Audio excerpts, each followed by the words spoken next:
నమస్తే, welcome to 99 TV. CJP ఆందోళన నుంచి లబ్ధి పొందింది ఎవరు, అలాగే అర్ధంతరంగా నిష్క్రమించింది ఎవరు? కొందరు ఎగ్జిట్, కొందరు ఎంట్రీ. ఒక ఆయనేమో ఆమరణ నిరాహార దీక్ష విరమించాడు. ఇంకొక ఆయనేమో టైఫాయిడ్ జ్వరంతో హాస్పిటల్ నుంచి ఒక వీడియో రిలీజ్ చేశాడు. చదువుకున్న ప్రధానమంత్రి ఉంటే బాగుండేదని. ప్రధానమంత్రి గారు మరి ఈయన చెప్పిన చదువుకోకపోయినా ఆయనకి బిలియన్ల కొద్ది వ్యూస్ వచ్చినాయి. ఆయన మాట్లాడిన రెండు సందర్భాల్లో 2 రోజులు రాత్రులు పూట రిలీజ్ చేసిన సెల్ఫీ వీడియోలు. ఒక సమస్యను పరిష్కరించే క్రమంలో ఎలాంటి అడ్డంకులు ఎదురవుతాయి, వాటిని ఎలా అధిగమించాలి, దానికి ఉన్న ఎత్తుగడలు ఏంటి, అండ్ ఎలా ప్యాసిఫై చేసుకుంటూ వెళ్ళాలి, ఇన్ని వ్యూహాలతోటి ప్రభుత్వం వెళ్తుంది. ప్రభుత్వంలో ఉన్న సమర్థులైన నాయకులు వెళ్తుంటారు. అంటే వ్యూహం మోదీ అయితే ఎగ్జిక్యూట్ చేయడానికి అమిత్ షా టీం ఉంటుంది. ఆ క్రమంలో భాగంగానే సీజేపీ ప్రతినిధుల బృందంతో 2వ దఫా చర్చలు కూడా జరుగుతున్నాయి. వాళ్ళకి మొదలు చిన్న 4-5 డిమాండ్లు, తర్వాత 3 డిమాండ్లోకి వచ్చింది. అందులో 2 ప్రభుత్వం ఆల్రెడీ అంగీకరించింది. పార్లమెంట్లో చర్చ అండ్ చనిపోయిన విద్యార్థుల కుటుంబాలకి నష్టపరిహారం చెల్లించడం ఒప్పుకుంది. 3వది విద్యార్థుల మీద పెట్టిన కేసులు, సంఘ విద్రోహ శక్తుల మీద కాదు. 2 వేరువేరుగా చేసి చూడాలి. ఇక్కడ ఆ ముసుగులో వచ్చిన సంఘ విద్రోహ శక్తుల మీద కేసులు అలాగే ఉంటాయి. విద్యార్థుల మీద పెట్టిన కేసులు అయితే వాటిని ఎత్తేయడానికి ప్రభుత్వం. ఇంకా మిగిలింది ఏంటి? ధర్మేంద్ర ప్రధాన్ రాజీనామా. వాంగ్చుక్ అన్నాళ్ళు పాపం 26 రోజులు దీక్ష చేశాడు, 11 కేజీలు తగ్గాడు. తీరా మోసి నిన్నటిదాకా ఆయన గొప్ప సైంటిస్టు, ప్రపంచం గర్వించదగ్గ మహాశాస్త్రవేత్త, ఆయన విద్యాశాఖ మంత్రి చేయాలని అన్నోళ్ళందరూ ఇవాళ వాంగ్చుక్ బీజేపీకి అమ్ముడిపోయాడని. ఏంటి ఇదంతా అసలు? అంటే ఈ మొత్తం ఎపిసోడ్లో ఎవరి వ్యూహం అమలవుతోంది, ఎవరి పోరాటం నుంచి ఇంకెవరు లబ్ధి పొందుతూ వచ్చారు? దీని మీద సమగ్ర విశ్లేషణ అందించడానికి మనతో ఉన్నారు senior journalist, political analyst Suresh Kochatla గారు. నమస్కారం వాజన్ గారు. సార్, సురేష్ గారు, ఇప్పుడు ఇంకో దఫా చర్చలు, వాళ్ళ డిమాండ్లు మూడిట్లో 2 ఆల్రెడీ గవర్నమెంట్ అడ్రస్ చేసింది. అంటే ఇంకోటి కూడా, అది పిల్లల మీద పెట్టిన కేసులు, అది కూడా తీసేస్తారు. బట్ యాంటీ సోషల్ మీద పెట్టిన ఎలిమెంట్స్ కూడా చాలా క్లియర్గా చెప్పారు వాసుదేవన్ గారు. కేసెస్ అగెయిన్స్ట్ పీస్ఫుల్ స్టూడెంట్స్ అంతే, అది గవర్నమెంట్ చెప్పారు. ఎస్, అది పెద్ద ప్రాబ్లం ఏం కాదు. రాళ్ళు విసరలేదు, కత్తులతో పొడిచలేదు. నిన్న 2 దొరికారు. 2643 క్రిమినల్స్ దొరికారు అక్కడ. వాళ్ళ ఫోటోలతో మ్యాచ్ చేసి ఏఐతో దొరికింది. వాళ్ళ పేపర్లో కూడా వచ్చింది. 2643 క్రిమినల్స్ అక్కడ ఉన్నారంట. ఆ క్రౌడ్లో మర్డర్ చేసినోడు, రేప్ చేసినోడు, గుండా యాక్ట్ కింద ఉన్నాడు, అందరు అక్కడికి వచ్చింది. సో న్యాచురల్లీ వీళ్ళందరూ తీసుకొచ్చిన వాళ్ళు, వీడేమంటున్నాడంటే బీజేపీ వాళ్ళు తీసుకొచ్చిన అంటున్నాడు. ఎవరు? దీప్కి. బీజేపీ వాళ్ళకి ఏం పడింది తీసుకురావడానికి? వాళ్ళకి మీ వాళ్ళే మీరు చూసుకోవాలి కదా. మీ క్రౌడ్ ఉంది, మీ వాలంటీర్స్ ఉన్నారు, మీరు చెక్ చేశారా? మీరు వాళ్ళ ఆధార్ చెక్ చేశారా? ఏదైనా ఎంట్రీ పాయింట్స్ ఉన్నాయి కదా. ఏదో డైరెక్ట్ నడుచుకోవడం, బ్యాగేజ్ కూడా స్కానింగ్ చేస్తున్నారు వాసుదేవన్ గారు పోలీసు వాళ్ళు. మళ్ళీ ఎవడో వచ్చి బాంబు పెడతానని ఇట్లా మళ్ళీ గవర్నమెంట్ మీద వేస్తారు. అది ఒక 20-30 మంది పోయారు, గవర్నమెంట్ చేయించారని చెప్పేసి బ్యాగింగ్ స్కానింగ్ మిషన్స్ పెట్టారు అక్కడ.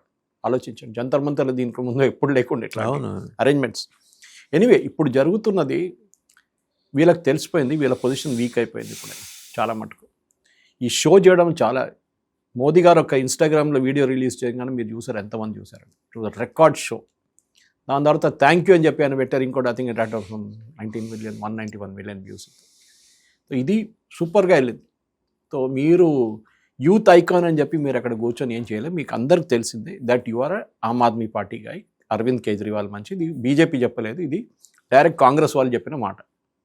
దానికోసం రాహుల్ గాంధీ ఎప్పుడు జంతర్ మంతర్కి రాలేదు. ఆయన ఈ పేరు కూడా తీసుకోడు, కనీసం వాంగ్చుక్ పేరు మాట్లాడలేదు ఆయన. అదే.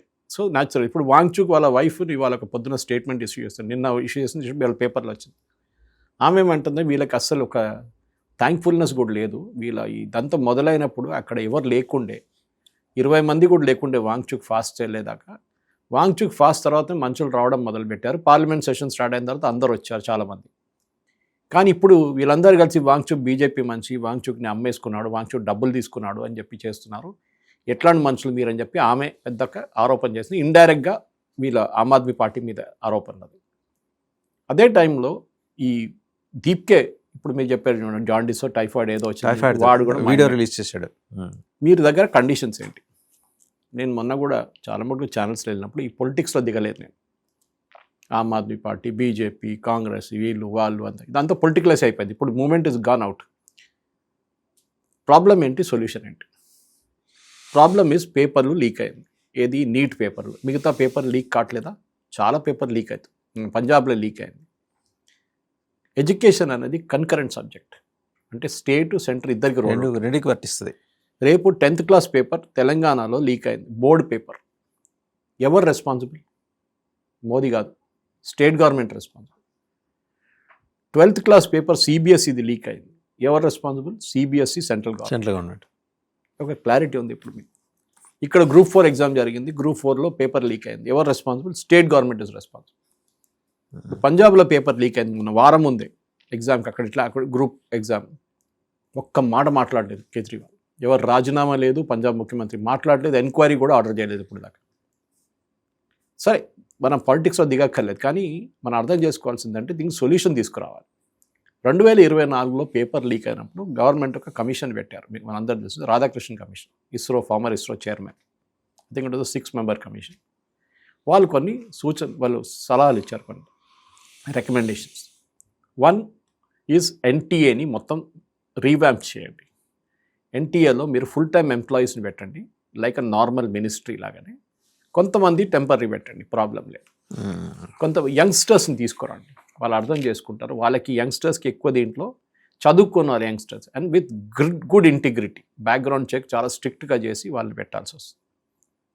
వాళ్ళు పెట్టారు, అది గవర్నమెంట్ అంగీకరించారు. నిన్న 47 మందిని పంపించేశారు, కొత్త వాళ్ళని తీసుకుంటున్నారు. రెండవది వాళ్ళు ఏమన్నారంటే slowly you should move towards computer based test by 2027. 2024లో లీక్ జరిగింది, 25లో రిపోర్ట్ వచ్చింది, 26లో చేయాలండే, చేయలేదు, పార్షియల్గా చేయలేదు. 27 ఫుల్-ఫ్లెజ్గా మూవ్ అవుతున్నాం, విచ్ ధర్మేంద్ర ప్రధాన్ అనౌన్స్ చేశారు, ప్రధానమంత్రి గారు కూడా అనౌన్స్ చేశారు, that it is moving to CBT, that is computer based test, which మన JEE లాంటి చాలా మటుకు ఎంట్రన్స్ ఎగ్జామ్ దాని మీద నడుస్తుంది. చర్చలు నడుపుతున్నప్పుడు నడ్డా గారు కానీ జితేందర్ సింగ్ గారిని అమిత్ షా కిందనే పనిచేస్తున్నారు వాళ్ళిద్దరు. అమిత్ షా డైరెక్ట్ ఇన్వాల్వ్ కాకుండా, కానీ బికాజ్ అమిత్ షా దగ్గర పవర్స్ ఉంది డిసిషన్ తీసుకోవడానికి, అన్నిటికీ ప్రధానమంత్రి గారు ఇన్వాల్వ్ కాక్కర్లేదు. ఇప్పుడు ఈ చేసిన దాంట్లో మార్పుల్లో వీళ్ళకి ప్రాబ్లం ఏమైనా ఉందా? వీళ్ళ ప్రాబ్లం ఏంటంటే ధర్మేంద్ర ప్రధాన్ రాజీనామా చేయాలి, అది బీజేపీ అంగీకరించారు. దానికి కారణం ఏంటంటే కేజ్రీవాల్ దాని వెనక గేమ్ ఆడుతున్నారు, అందరికి తెలిసింది. అది ఫస్ట్ డిమాండ్ చేసింది కేజ్రీవాల్, ఓకే. కానీ ఇప్పుడు పంజాబ్లో అయిన తర్వాత అడిగితే ఆయన మాట్లాడలేదు, ఇప్పుడు కొన్ని రోజులు కనిపించట్లేదు. ఎందుకంటే ఎవరైనా ప్రెస్కి ముందు వచ్చినప్పుడు అందరూ అడుగుతున్నారు పంజాబ్లో ఏమైంది అనగానే ఆయన మళ్ళీ వెళ్ళిపోతున్నాడు, ఓకే. ఇప్పుడు ఈ జరిగిన దాంట్లో ఈ అమెండ్మెంట్స్లో చాలా మటుకు తీసుకొచ్చిన దాంట్లో మనం అర్థం చేసుకోవాల్సిన కొన్ని నోట్స్ నేను తయారు చేశాను. CBT టెస్ట్ పెడితే ఏమవుతుంది, కంప్యూటర్ బేస్డ్ టెస్ట్ పెడితే అన్ని సొల్యూషన్స్ సార్ట్అవుట్ అయిపోతుందా? To a large extent yes. మనం IIT JEE ఎగ్జామ్ చూస్తున్నా, లీకేజ్ ఎక్కడ లేదు దాంట్లో. ఇప్పుడు చేయాల్సింది ఏమవుతుందంటే CBT ట్రాన్స్ఫర్ చేస్తూ సైబర్ సెక్యూరిటీ ఎవరు చూసుకుంటారు? మళ్ళీ మీరు NICకి అప్పగించుతారా? NIC మనకు తెలిసిందే, NIC national informatics centre outsource చేస్తారు, ఎవడో ప్రైవేట్ కంపెనీకి ఇచ్చేస్తారు, వాడు మళ్ళీ చేస్తారు. మన దగ్గర గ్లోబరీన్ అని చెప్పి పెద్ద కాంట్రవర్సీ జరిగింది ఇట్లానే, ఇక్కడ KTR గారు తీసుకొచ్చిన కంపెనీ అది. తర్వాత ఇప్పుడు కాంగ్రెస్ వాళ్ళు అంటారు మీ ఎందుకు తీసుకున్నారు గ్లోబరీన్? అరే మీరు దానికన్నా ముందు కాంట్రవర్సీ జరిగింది, మళ్ళీ కేసెస్ ఉన్నాయి తెలంగాణలో చాలా మటుకు, అట్లాంటి షేడింగ్ కంపెనీస్ అన్నమాట. ఇప్పుడు cyber security will be test ఎట్లా నడిపిస్తారు? సుప్రీంకోర్టులో 3 కేసులు నడుస్తున్నాయి. 3 కేసులు కాదు, 3 హియరింగ్లు. ఓకే. ఒకటి మండే రోజు వైలెన్స్ అగేన్స్ట్ స్టూడెంట్స్ అని ఒక కేసు తీసుకొచ్చారు, కానీ పోలీసు వాళ్ళు అన్నారు మా మీద కొట్టారు, మమ్మల్ని కొట్టారు, అది కూడా మీరు పరిగణించాలి. మా ఇన్స్పెక్టర్ మీద దాడి చేసి ఆయన కత్తితో పొడిచారు, అది మీరు తల 230 మంది పోలీసు వాళ్ళు గాయాలైనాయి, అది కూడా మీరు కండిషన్ తీసుకోవాలంటే కొంచెం లైట్ అయిపోయి సుప్రీంకోర్టు మండే హియర్ చేస్తారు, నడుస్తూనే ఉంటుంది కొన్ని రోజులు. అది మ్యాక్సిమం ఒక ఎంక్వైరీ ఆర్డర్ చేస్తారు, ఓకే. జ్యుడిషియల్ కమిషన్ అంటే అది ఎప్పుడో 6 నెలలు సంవత్సరం పాటు నడుస్తూనే ఉంటుంది అది. రెండవది సుప్రీంకోర్టులో ఉన్నది నీట్ ఎగ్జామ్ గురించి, ఓకే. నీట్ ఎగ్జామ్ ఎట్లా నడిపిస్తారు నెక్స్ట్? ఇక్కడ సుప్రీంకోర్టు చేస్తున్న తప్పు ఇది. నీట్ ఒకటే కాదు, అన్ని ఎగ్జామ్లు ఎట్లా నడిపిస్తారు? మీరు నీట్ ఒకటే పెట్టుకుంటే మిగతా ఎగ్జామ్ పేపర్ బేస్డ్ టెస్ట్ ఉంటే మళ్ళీ అక్కడ లీక్ అవుతుంది రేపు. సో ఎందుకంటే ఈ నేషనల్ టెస్టింగ్ అథారిటీ అనేది వాళ్ళు ఇప్పుడు మార్చారని చెప్పాను చూడండి, చాలామంది దాన్ని తీసేసి కొత్త వాళ్ళు తీసుకొచ్చారు. ఈ నేషనల్ టెస్టింగ్ అథారిటీ 17 మందిని మార్చినట్టు 20-30 టెస్టులు నడిపిస్తారు వాళ్ళు. UPSC లాగానే UPSC సివిల్ సర్వీస్ ఎగ్జామ్ నడిపిస్తారు, ఏం చెప్తారు, పోలీస్ ఇంటర్వ్యూస్ నడిపిస్తారు, అన్నీ చేస్తారు వాళ్ళు, ఓకే. వాళ్ళ దగ్గర అన్ని కెపాసిటీ ఉందన్నమాట. కానీ ఇవాళ దాకా మనం UPSC వ్యతిరేకంగా IAS పేపర్ లీక్ అయిందో అట్లే మనం వినలేదు కదా. సో దానికి కారణాలు ఉన్నాయి, okay. Because they do it in a very ethical correct way అనమాట. అంటే మన దగ్గర మోడల్స్ ఉన్నాయి. ఇక్కడ ఏంటంటే వాసుదేవన్ గారు, ఇది నేను ఈ డిస్కషన్ నుంచి బయటికి వెళ్ళాలనుకోవట్లేదు, కానీ డిస్కషన్ నుంచి కొంచెం బయటికి వెళ్ళాల్సి వస్తుంది. ఇది ఎందుకు జరిగిందంటే టెస్ట్ ఎంత స్ట్రిక్ట్గా ఉంటుందో అప్పుడు మనకు తెలిసిపోతుంది. అంటే 21 లక్షల మంది విద్యార్థులు రాసిన ఎగ్జామ్కి మన దగ్గర ఉన్న 1,32,000 సీట్లు, 823 మెడికల్ కాలేజెస్. మోదీ గవర్నమెంట్ వచ్చినప్పుడు 323 కాలేజీలు ఉండే, 500 కాలేజీ పెంచారు. లాస్ట్ 67 సంవత్సరాల్లో చేయని 323ని 12 సంవత్సరాలు 500 మెడికల్ కాలేజెస్ పెంచారు. Lot of them private sector, ఎందుకంటే మార్పులు తీసుకొచ్చారు. ముందున్న గవర్నమెంట్ సోషలిస్ట్ మెంటాలిటీ, అన్ని గవర్నమెంటే చేయాలి, ఎయిర్లైన్ గవర్నమెంట్ నడిపించాలి, స్టీల్ గవర్నమెంట్ తయారు చేయాలి. ఎందుకు bread, modern bakery, modern bread, అది కూడా గవర్నమెంట్ బ్రెడ్ తయారు చేయాలి. ఇది మన గ్రేట్ జవహర్లాల్ నెహ్రూ గారి ఫిలాసఫీ ఉంటుంది. దానికోసం భారతదేశం మ్యానుఫ్యాక్చరింగ్లో డమ్ అని కిందకు పడిపోయింది, చైనా ఎక్కడికో పైకి గ్రాఫ్లో వెళ్ళిపోయింది. ఈ మార్పులు మనం తీసుకొచ్చేటప్పుడు చాలా మట్టుకు మన అన్ని ఎగ్జామ్స్ మనం బేస్ తీసుకొచ్చి, సరే let us start with NEET, అదొక కేసు సుప్రీంకోర్టులో ఉంది. మూడోది కోర్స్ ఈ నీట్లో జరిగిన అవకతవకల గురించి దానికి సపరేట్ ఇంకొక హియరింగ్ నడుస్తుంది. దాంట్లో సుప్రీంకోర్టులో చాలా మటుకు క్లియర్గా గవర్నమెంట్ చెప్పారు, మేము మార్పులు తీసుకొస్తున్నాం, we are going to for a CBT కంప్లీట్గా రాధాకృష్ణ కమిటీ రికమెండేషన్ ప్రకారం. దాంట్లో ఇప్పుడు మేము చెప్పినట్లు సైబర్ సెక్యూరిటీ క్వశ్చన్ అడిగారు supreme court, how will you manage. Second is how will it be conducted, మీరు ఎట్లా చేస్తారు. ఒక 20,000 క్వశ్చన్ బ్యాంక్ ఫిజిక్స్లో తీసి ఎన్ని సెట్లు క్వశ్చన్ తయారు చేస్తారు, ఇదంతా గవర్నమెంట్ ఎక్స్ప్లెయిన్ చేయాల్సి వస్తుంది. నెక్స్ట్ డేటా ప్రొటెక్షన్ ఏంటి. ఒకసారి ఎగ్జామ్ అయిపోయింది, కంప్యూటర్ బేస్డ్ టెస్ట్లో వీళ్ళు చేసి ఉంటారు, దాని డేటా ఎట్లా ప్రొటెక్ట్ చేస్తారు, అక్కడ మార్పులు రాకుండా ఎట్లా చూసుకుంటారు. ఎక్కడ కూడా మ్యానిపులేషన్ జరిగింది దీనికన్నా ముందు, ఈవెన్ సిబిటీలో జరిగింది, కొంతమంది మార్కులు మార్చేశారు ఒఫీషియల్. దీంట్లో ప్రాబ్లం అదే ఉంది, మన దగ్గర ల్యాండ్ రికార్డ్స్ మీరు చూస్తుంటారు, ఉన్న ల్యాండ్ మాయమైపోతే సడన్గా 30 మంది పేరు మీద రిజిస్టర్ చేసిస్తారు. గవర్నమెంట్ ల్యాండ్ ప్రైవేట్ ల్యాండ్ అయిపోతుంది, ప్రైవేట్ ల్యాండ్ ఏమో ఎక్కడికో వెళ్ళిపోతుంది, మళ్ళీ తర్వాత కనిపించకుండా. పార్కుల మీద బిల్డింగ్లు కట్టేస్తారు, చెరువుల్లో వెళ్ళి బిల్డింగ్లు కట్టేస్తారు. ఎందుకు? Officials are involved. కరప్షన్ అక్కడి నుంచి మొదలవుతుంది. కరప్షన్ చెరువుల్లో వెళ్ళి పెద్ద ఇన్ఫ్రా ప్రాజెక్ట్ కట్టిన దానికి ఒక పెద్ద నేషనల్ బ్యాంక్ లోన్ ఇచ్చింది సార్ హైదరాబాద్ లిమిట్స్లో. మీరు నేను వెళ్తే వాళ్ళు ఇవ్వరు, ₹1,00,000. సో ఇప్పుడు దీంట్లో ఒక కాన్సెప్ట్ ఉంది వాసుదేవన్ గారు, మనం నెగోసియేషన్స్లో ఎయిర్లైన్ హైజాక్ చేసినప్పుడు, లేకుంటే ఏదైనా పొటెన్షియల్ హైజాకింగ్ జరిగినప్పుడు, లేకుంటే నెగోసియేషన్స్ చేస్తున్నప్పుడు, స్ట్రైక్ జరుగుతున్న కంపెనీల్లో ఎంప్లాయీస్తో లేబర్ డిపార్ట్మెంట్ కానీ మీతో వాళ్ళు చర్చ నడిపిస్తుంది చూడాలి మీరు. అదొక స్కిల్. అది వాడు ఇదంటాడు, మీరేమో ఇదంటారు, నడిమిట్కి రావాల్సి వస్తుంది ఇద్దరు. How do you do it? దానికి ఒక కాన్సెప్ట్ ఉంది కాల్డ్ గేమ్ థియరీ అని చెప్పి, చాలా ఇంట్రెస్టింగ్. గేమ్ థియరీలో ఏం చేస్తారంటే ఈ సైడ్ వాళ్ళు ఆలోచిస్తారు, వాడేం ఆలోచిస్తున్నాడు, ఓకే, వాడి స్ట్రాటజీ ఏంటి, దాన్ని బట్టి నేను నెగోషియేట్ చేస్తాను. నా స్ట్రాటజీ అని కాదు, వాడి స్ట్రాటజీ ఏంటని, what the other side can do, then I will decide. Other side రాళ్ళు విసురుతారు, అదర్ సైడ్ పార్లమెంట్ మార్చ్ తీస్తారు, అదర్ సైడ్ కాంగ్రెస్ వాళ్ళను ఆప్ని తీసుకొచ్చి గొడవ చేస్తారు, అదర్ సైడ్ ఇన్స్టాగ్రామ్లో వెళ్ళి గొడవ చేస్తారు. నిన్న ఒకరు ఫోన్ చేసి, నా మీడియా ఫ్రెండ్ ఒక ఆయన ఫోన్ చేసి అన్నారు, సురేష్ గారు బీజేపీ చాలా పెద్ద ప్రాబ్లంలో ఉందండి, ఇన్స్టాగ్రామ్లో మొత్తం వాళ్ళే పిల్లలే ఉన్నారు, వాళ్ళు ఫుల్ వీడియోలు ఎక్కిచ్చేస్తున్నారు. నేను ఒకటే మాట అడిగాను, మోదీ గారు వీడియో చూసారా? మోదీ గారు కూడా ఇన్స్టాగ్రామ్లో పెట్టారు. అది కూడా ఇంకోటి చూసారా? మోదీ గారు యూజువలీ ఫుల్ ఫ్లెజ్ దూరదర్శన్ కెమెరాలు తీసుకొచ్చి పెట్టి ఎడిట్ చేసి అన్నీ చేస్తారు, ఈవెన్ మన్ కీ బాత్ చేస్తున్నప్పుడు. మొన్న మోదీ గారు మొబైల్ ఫోన్ పెట్టి తీశారు వీడియో. అవును, అది కూడా మనం కూడా యూజువలీ తప్పు చేస్తుంది, యాంగిల్ ఒకటి ఇట్లా పెడితే కొంచెం మొక్క ఇట్లా అయిపోతుంది, మనం అదే చేశారు ఆయన కూడా. ఈ didn't put a professional setup, okay. అది వైరల్ అయిపోయింది ఆ వీడియో. అది చూసి ఆయన సజెషన్స్ అడిగారు, లక్షల్లో వచ్చినాయి సజెషన్స్. అదంతా ఇంకాపరేట్ చేసి దాన్ని ఇప్పుడు చూస్తున్నారు. చాలా మటుకు ఆ సజెషన్సే గవర్నమెంట్ దగ్గర ఉంది, గవర్నమెంట్లో ఎగ్జామ్ని ఎట్లా నడిపించాలి అది ఇది అని చెప్పేసి. దాని తర్వాత ఆయన థ్యాంక్ యూ అని చెప్పి ఇంకోటి పెట్టి, అది కూడా వైరల్ అయింది, మీరు ఇంత బాగా సజెషన్స్ ఇచ్చారు. అప్పుడు ఇన్స్టాగ్రామ్లో ఎవరు పాపులర్ అండి?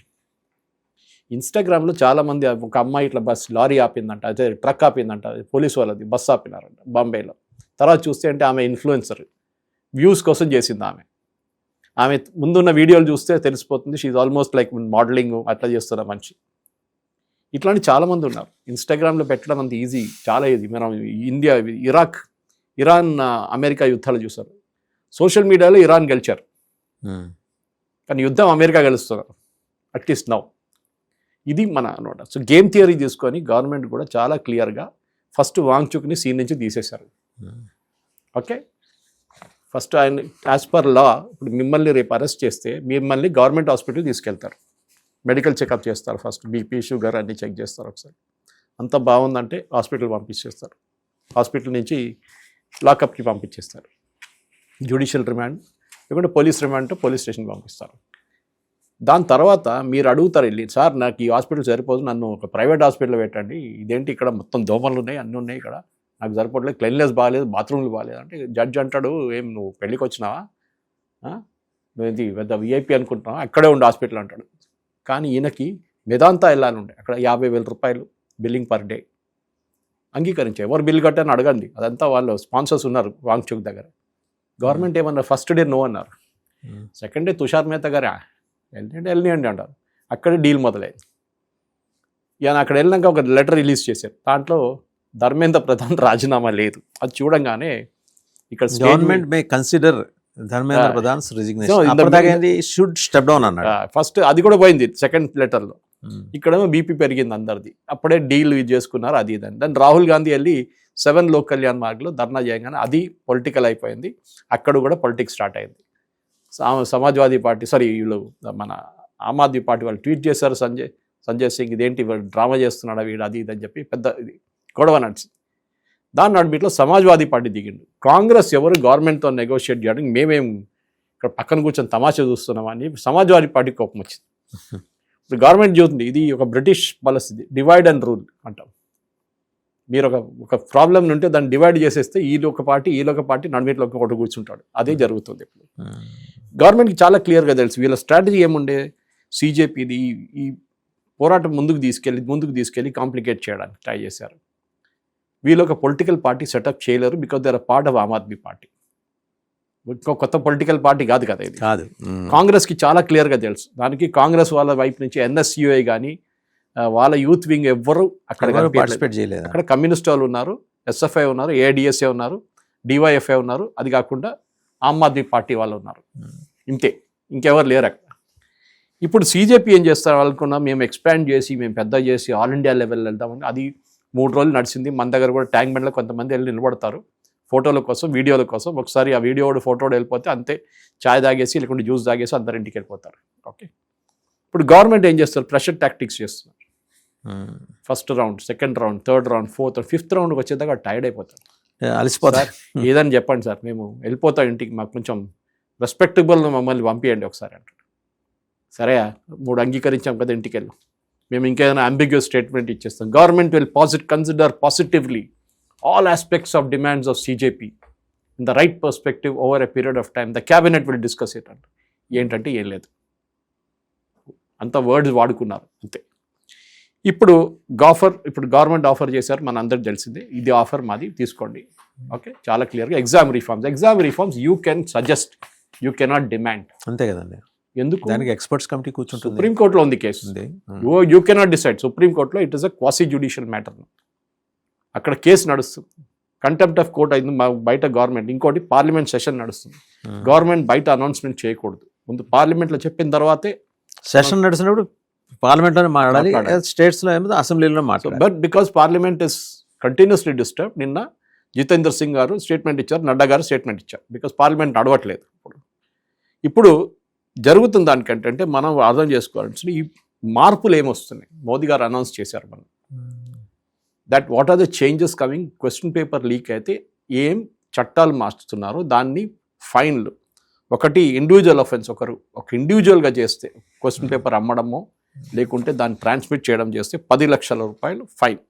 దాన్ని ఎక్కువ చేస్తారు, 1 కోటి రూపాయలు చేయొచ్చు. ఇప్పుడు ఆర్గనైజ్ క్రైమ్ అంటే 2-3 కలిసి చేసిన క్రైమ్ని ఒక సర్వీస్ ప్రొవైడర్తో సహా చేస్తే, okay, it can be even a company like WhatsApp, వాళ్ళు దాన్ని ఎనేబుల్ చేస్తే, టెలిగ్రామ్ దానికోసం బ్యాన్ చేశారు, మీకు గుర్తుంటుంది. అవును. ఓకే, వాళ్ళు కన్సిడర్ చేయకపోతే వాళ్ళు సాఫ్ట్వేర్తో డిటెక్ట్ చేసుకోవచ్చు ఈజీగా.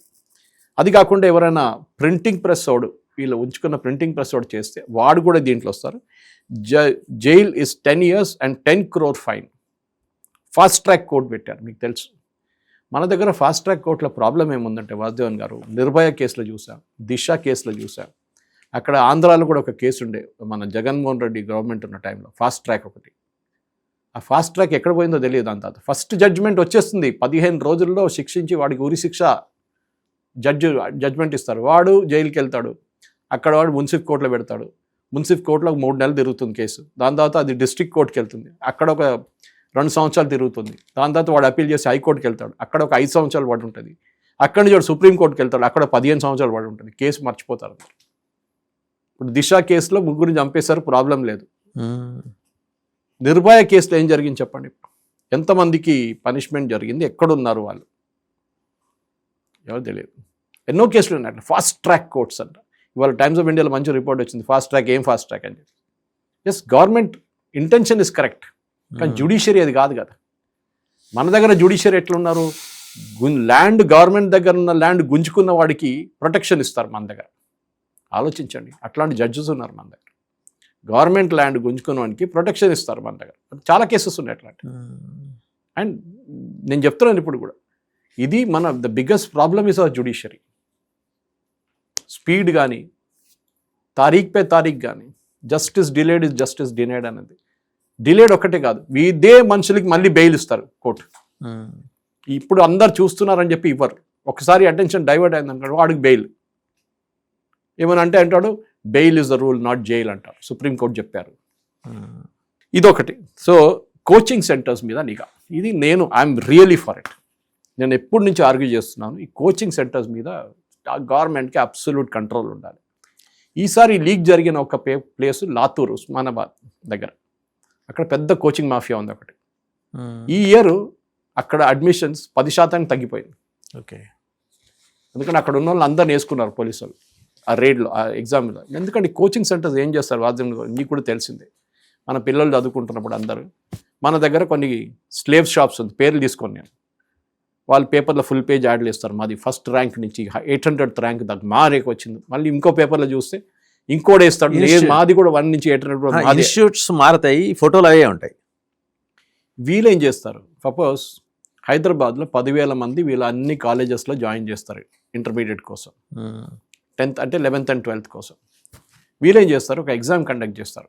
వాళ్ళందరూ జాయిన్ అయిన తర్వాత ఒక ఎంట్రన్స్ ఎగ్జామ్ లాగా 10th క్లాస్ కేపబిలిటీ పెట్టి, దాంట్లో టాప్ 200 మార్క్స్ 200 ర్యాంక్ వచ్చిన వాళ్ళని సపరేట్ చేసేస్తారు.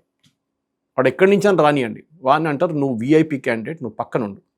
మిగతా అందరూ జనతా క్యాండిడేట్, వీళ్ళందరినీ ఆర్డినరీ కాలేజ్ పంపించేస్తారు వాళ్ళదే. దాంట్లో ఈ 200 మందిని పెట్టుకొని వాళ్ళు ప్రతి సిటీలో ఆడుకుంటారు. వాళ్ళకి బెస్ట్ కోచింగ్, వాడికి best air condition class room, అన్ని బెస్ట్ ప్రొఫెసర్స్ అన్ని ఇస్తారు. లాస్ట్లో పేపర్లు కూడా ఇస్తారు, పేపర్లు కూడా ఇచ్చేస్తారు. అదే జరిగింది కదా లాతూర్లో. ఎందుకు, ర్యాంకులు కావాలి కదా, నెక్స్ట్ ఇయర్ అడ్మిషన్ రావాలంటే డబ్బులు సంపాదించు కదా, కోట్లు సంపాదిస్తారు. Coaching is the biggest mafia. And దీంట్లో పేరెంట్స్ తప్పే ఉంది. ఏదైనా పేరెంట్ చెప్తారా, మా కూతురికి మా కొడుకుకి అక్కర్లేదు, జేఈ అక్కర్లేదు, నీట్ అక్కర్లేదు, వాడు ఏదైనా చదువుకుంటాడులే అని చెప్పి. లేదు, చేయాల్సిందే. అది కూడా నీట్లో జాయిన్ చేస్తే బెస్ట్ కోచింగ్ ఇన్స్టిట్యూట్. డబ్బులు ముందు పెట్టి అంటాడు, మా కూతురికి కొడుకుకి మీరు ఎట్లా తెలియదు, నాకు జేఈ ర్యాంకింగ్ కావాలి, మాకు IITలో అడ్మిషన్ కావాలి, ఇది మా కూతురిని డాక్టర్ చేయాలి, మా కొడుకుని డాక్టర్ చేయాలి, ఇది డబ్బులు. మీరు చెప్పండి, ఇంకా కావాలంటే ఇంకా ఇస్తాం మీకు. నేను ఎప్పుడు చెప్తున్నాను, కొనేటోడు ఉంటే అమ్మేటోడు ఉంటాడు. క్వశ్చన్ పేపర్ కొనడానికి రెడీగా ఉన్నారు, క్వశ్చన్ పేపర్ అమ్మడానికి కూడా రెడీగా ఉంటారు. ఇది ప్రాబ్లం మన దేశంలో. మళ్ళీ ఎవరిని తిడతారు, మోదీ గారిని తిడతారు. చేపించింది మీరే కదా. This is the process. Coaching మాఫియాని కూడా ఈ చట్టం కింద తీసుకొస్తున్నారు అనమాట. Proposed law will bring coaching centres for any malpractices. చాలా పెద్ద బ్రాడ్ డెఫినేషన్. నేను చెప్తున్నాను, నిఘా ఉండాలి వీళ్ళ మీద 100%. ఎందుకు సార్, ఇప్పుడు మీరు చెప్తుంటే కోటాలో, రాజస్థాన్ కోటాలో ఈ ప్రైవేట్ ఇండస్ట్రీ ఉంది కదా, కోచింగ్ సెంటర్స్ ఇండస్ట్రీ, వాళ్ళు పరాణం ఈరోజు వాళ్ళు రెవెన్యూ ఎంత అంటే దాని మీద జరుగుతున్న బిజినెస్ 58,000 కోట్ల రూపాయలు. రాజస్థాన్ రాష్ట్రంలో విద్యాశాఖకి అంత బడ్జెట్ ఉంటుందా? అసలు మొత్తం రాష్ట్ర బడ్జెట్ ఎంత ఉంది? 58,000 కోట్ల రూపాయలు జస్ట్ కోటా అనే ఒక చిన్న ప్రాంతంలో ఉన్న కోచింగ్ సెంటర్స్ చేస్తున్న బిజినెస్ అంటే ఒక ఎస్టిమేషన్ ఏంటంటే 2028-29కి అది 130,000 కోట్లకి వెళ్తుందట. వాడు క్వశ్చన్ పేపర్ ఎందుకు లీక్ చేయడు? న్యాచురల్ కదా. మా కోచింగ్ సెంటర్లో 100 మంది పిల్లలకి IIT JEEలో అడ్మిషన్ వచ్చింది. అండ్ ఆ ప్రెషర్ కుక్కర్లో పడి 22 మంది పిల్లలు చచ్చిపోయారు. అది ప్రతి సంవత్సరం. అప్పుడు పేరెంట్స్ ఏడుస్తారు. ఎవరిని తప్పు పడతారు? కోచింగ్ ఇన్స్టిట్యూట్ వాళ్ళు ప్రెషర్ పెట్టారు. మీరే కదా పంపిస్తున్నది. మీరే కదా ఒక డెత్ సెంటెన్స్ ఇస్తున్నాయి వాళ్ళకి. పిల్లలకి ఇంజనీరింగ్ చేయాలన్నా వద్దా మెడిసిన్ అడగారు. అండ్ రెండోది, ఇక్కడ నేనే ఎవరు ఒకళ్ళని భుజాన్ని వేసుకుని ఒకళ్ళని తొక్కే ప్రయత్నం కాదు. అటు కాంగ్రెస్ హయాంలో జరిగింది, ఇప్పుడు బీజేపీ హయాంలో కూడా జరుగుతుంది. ఇప్పుడు బీజేపీ ప్రభుత్వమే కదా అక్కడ. మరి వాళ్ళు ఇంత ఇంత శ్రద్ధ ఉన్నప్పుడు అక్కడ కట్టేలు చేయాలి కదా. మీరు కట్టేలు చేస్తే ఏమంటారు? అది మా ఇండిపెండెంట్ డిసిషన్. పేరెంట్స్ అన్నారు మా పిల్లలకి కోచింగ్ ఇవ్వండి, మీరు ఎవరండి అంటారు. పిల్లలు చచ్చిపోతున్నారండి అక్కడ. అదేంటారు, అది నా తప్పు. ఇక్కడ వాళ్ళు సూసైడ్ చేసుకుంటే నేనేం చేయాలంటాడు. మన దగ్గర కూడా ఇంటర్మీడియట్లో మార్క్ రాకుంటే సూసైడ్ చేసే రిజల్ట్ వచ్చిన టైంలో ఉంటుంది. 5-6 మంది సూసైడ్ చేసుకుంటారు. తక్కువ మార్క్ వచ్చిందని, ఫెయిల్ అయిందని ఒకటి సూసైడ్ చేసుకుంటారు. సో ఈ proposed amendments to public examination prevention of unfair act 2024 అనే ఒక చట్టం ఉంది. అంత చట్టం బాగా పనిచేస్తుంది యాక్చువల్లీ. దాంట్లో అమెండ్మెంట్స్ తీసుకొస్తున్నారు ఇప్పుడు ఈ చట్టంలో. ఈ పార్లమెంట్ సెషన్లోనే బహుశా అది పాస్ అయిపోతుంది. దాంట్లో అందరు పార్లమెంట్కి వస్తారు ఇప్పుడు కావాలంటే. ఓకే, సో ఈ ప్రాబ్లం ఎక్కడ వచ్చిందంటే ఈ చట్టాలు ఉన్నాయి మన దగ్గర, అన్నిటికీ చట్టాలు ఉన్నాయి మన దగ్గర, దాని ఇంప్లిమెంటేషన్లో ఉంటుంది. ఇప్పుడు ఈ రౌండ్ ఆఫ్ టాక్స్లో సీజేపీ పెట్టబోతున్న అదనపు డిమాండ్లు ఏంటి? ధర్మేంద్ర ప్రధాన్ రాజీనామా అయితే అది జరిగే పని కాదు. వాళ్ళకి క్లారిటీ లేదు సార్. ధర్మేంద్ర ప్రధాన్ ఒకటే ఉంది, మీరు శిక్షించాలి. ఎవరిని శిక్షించాలి? ఆల్రెడీ జైల్లో ఉన్నారు, 14 మంది జైల్లో ఉన్నారు. మోదీ గారు ఏమో ఫాస్ట్ ట్రాక్ కోర్టు, మళ్ళీ ఇంకే లేదు శిక్షించాలి. మళ్ళీ ఎవరిని?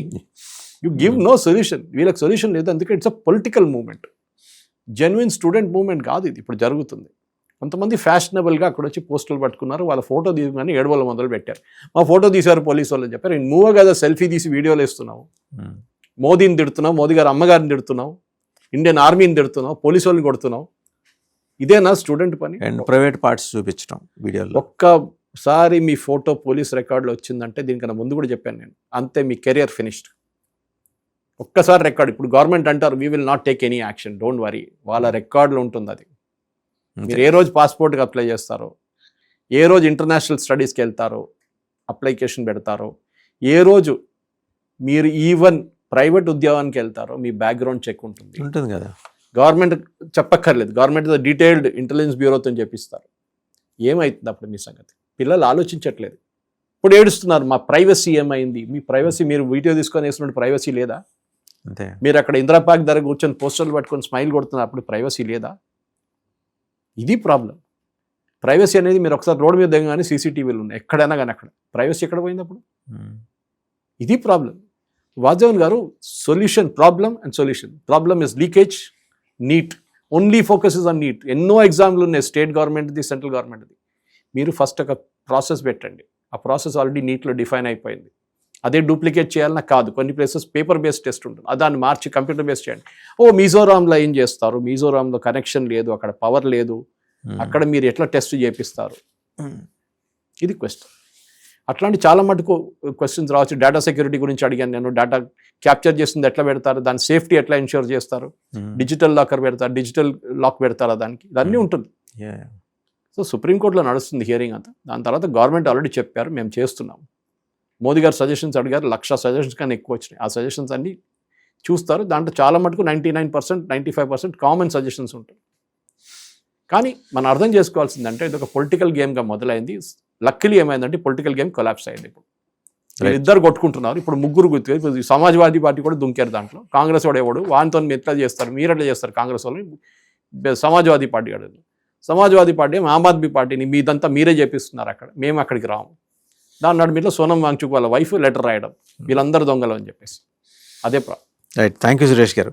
సో చూసాం కదా, అట్లా నీట్ నేపథ్యంలో జరిగిన గొడవ, ఘర్షణ, అన్రెస్ట్, అరెస్టులు అండ్ సోనం వాంగ్చుక్ నిరసన విరమణ, తర్వాత ఏమో పాపం టైఫాయిడ్ బారిన పడ్డ కాక్రోచ్ చీఫ్ ఆయన మాట్లాడటం, ప్రధానమంత్రి కొంచెం చదువుకుని ఉంటే బాగుండేదంటూ ఎటకరంగా ఆయన మాట్లాడటం, ఆయన చెప్పిన చదువుకోని ప్రధానమంత్రికి ఏమో 2 బిలియన్ల వ్యూస్ రావటం, ఇవన్నీ సమాజం చూస్తుంది ఎండ్ ఆఫ్ ది డే.